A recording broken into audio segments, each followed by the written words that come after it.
Shalom à tout le monde, bonjour, bonsoir, bon après-midi. Ça dépend à l'heure à laquelle tu nous reçois. J'espère que tu te portes bien par la grâce de Dieu. Quant à nous, je crois que ça va. Et tant de coups que je n'ai pu présenter. Bon, pour ceux qui ont vu l'interview, sur ma page La Reine Vanessa, l'interview d'un non-voyant, M. Roméo Ngaji, bon, je n'ai plus à le présenter. Et si nous sommes là, c'est pour répondre à la question, c'est quoi être marié à un aveugle? Je crois qu'il va lui-même se présenter.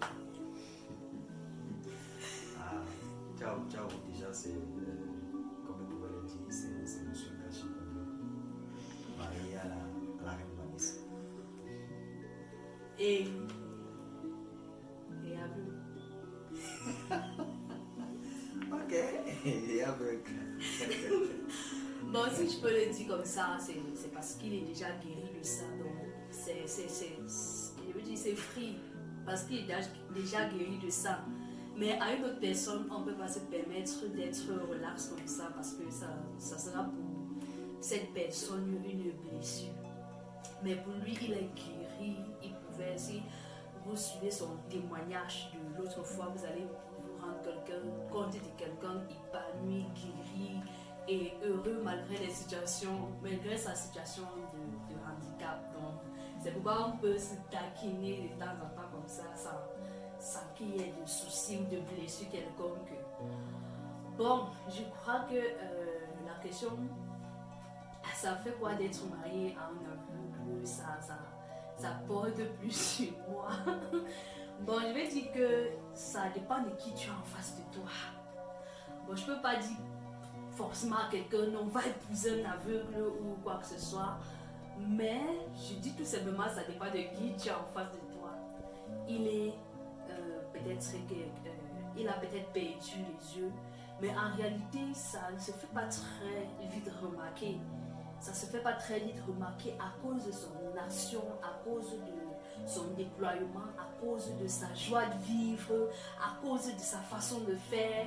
Et du coup, quand je suis tombée sur lui comme ça a été, j'ai d'abord cru qu'il voyait avec un seul œil. En fait, je croyais qu'il était bon, vu son activité. Quand je l'ai retrouvé au centre des aveugles et malvoyants, je me suis dit que il ne voyait pas juste d'un côté, puisque sa façon de faire, de se manager dans la cour, de laver ses habits, et surtout il est mains blanc. Je me suis dit que non, c'est que je ne savais pas en fait qu'il voyait rien. Donc du coup ça j'ai eu beaucoup de mal. Et quand parfois comme ça il m'appelait, je me demandais mais tu fais comment pour faire tout ça. Bon, il suffisait tout simplement qu'il s'y mette. Donc ça a été vraiment facile pour moi. Pourquoi? Parce que il n'est pas paresseux. Il ne s'apitoie pas sur son sort. Donc il guérit. Au contraire, il apporte du réconfort aux autres. Il ne s'appuie pas sur son sort, comme j'ai dit, il n'est pas paresseux, comme j'ai dit. Il aime Dieu, il connaissait la parole. D'ailleurs, si peut-être parfois quand on me voit, on se dit que bon, c'est moi qui l'enseigne. Dans le secret que je vais dire aujourd'hui, c'est que c'est lui.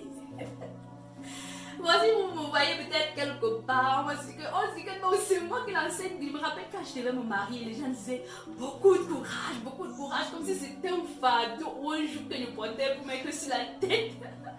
En fait, c'était un mariage vraiment. Me l'épouser, en fait, c'était tout à fait une joie véritable pour moi, une joie vraiment parfaite, parce qu'il avait fait ses preuves d'un homme responsable, ses preuves d'un homme protecteur, ses preuves d'un grand frère, ses preuves de quelqu'un qui sait me booster, qui sait me faire me surpasser, qui sait me faire donner le meilleur de moi. Donc, attends, franchement, c'est mon héros. Donc. Ça n'a rien à voir avec les yeux ou pas les yeux, c'est fort.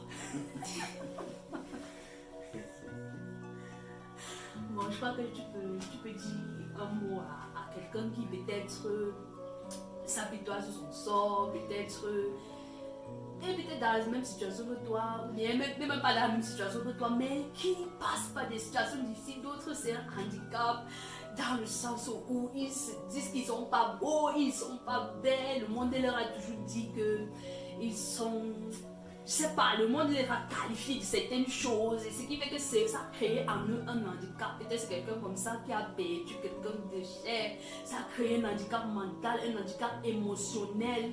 Autant de choses, peut-être c'est des personnes qui vivent dans leur foyer, des choses compliquées, qui a créé un handicap. Ah ouais, ça c'est vrai.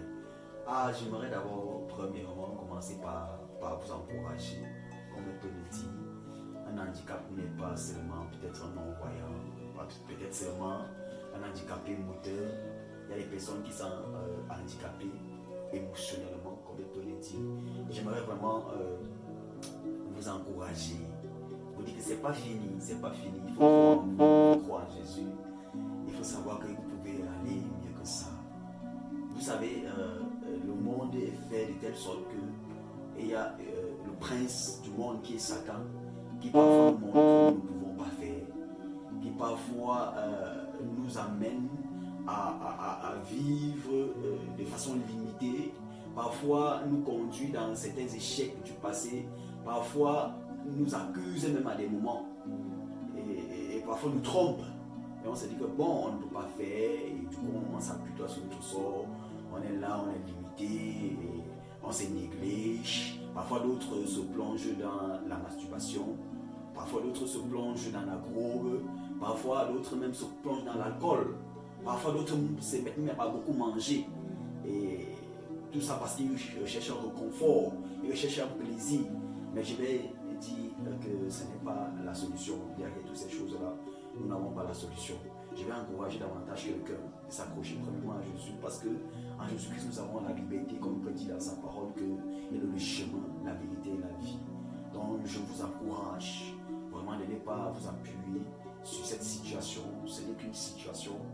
Je crois qu'en nous, Dieu en déposant des capacités, Dieu en déposant des forces, et que lorsque tu commences à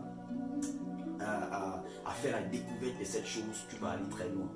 Je ne peux pas finir sans toutefois dire un mot de prière pour quelqu'un qui traverse de telles situations. Seigneur, je veux te recommander un frère, un ami dans le monde entier. Je veux te représenter une maman, un papa. Je veux te recommander quelqu'un qui est dans la même situation peut-être que moi.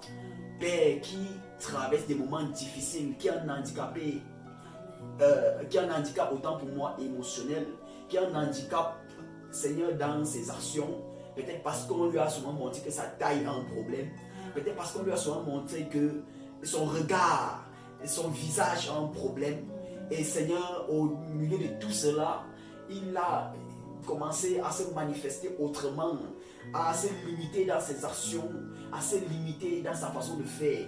Seigneur, je veux prier que ta main puissante puisse le localiser où il se trouve. Seigneur, je prie que les mensonges que Satan lui a fait comprendre, que les mensonges que la société lui a donnés, Seigneur, les mensonges même que certains parents, oh Dieu, lui a fait comprendre, puissent être brisés au nom de Jésus-Christ. Seigneur, que le voile qui aveugle certains et les pousse à poser des actions méchantes, les pousse à poser des actions hors de la nature.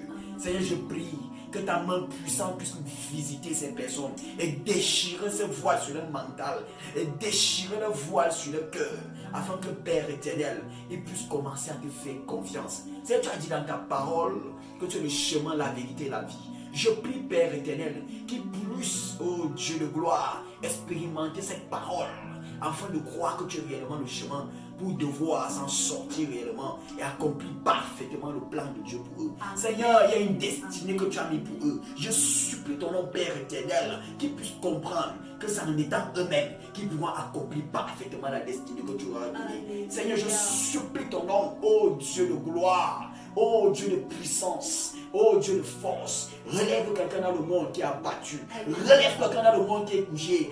Relève quelqu'un dans le monde, ô Dieu de gloire, qui est couché sur son lit, tous les jours en train de pleurer, tous les jours en train de se lamenter, tous les jours, Père éternel, en train d'accuser sa famille, en train de dire si je n'étais pas sorti ici, si je n'étais pas sorti là-bas. Père, je supplie ton nom, oh Dieu, que ta grâce tombe sur lui. Je supplie ton nom, Père éternel, oh Dieu, que ta main puissante le localise, afin que Père, il puisse s'en sortir de cette situation. Seigneur, réjouis quelqu'un, parce que ta parole nous dit, réjouissez-vous, réjouis quelqu'un. Seigneur, réjouis quelqu'un, amène-la à comprendre qu'il n'est pas venu sur la terre pleurer, mais Père éternel, qu'il est venu parce qu'il a une mission à accomplir et qu'il doit demeurer dans la joie et dans la réjouissance. Merci de bénir, Père éternel, quelqu'un quelque part qui me suit.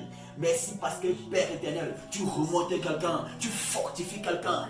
Merci, Seigneur. Glorifie ton nom, Jésus. Oh Dieu, sois béni, Père, sois honoré, sois glorifié, Jésus. Merci pour tout ce que tu fais. Au nom de Jésus-Christ. Amen. Amen. Soyez bénis. Amen. Shalom.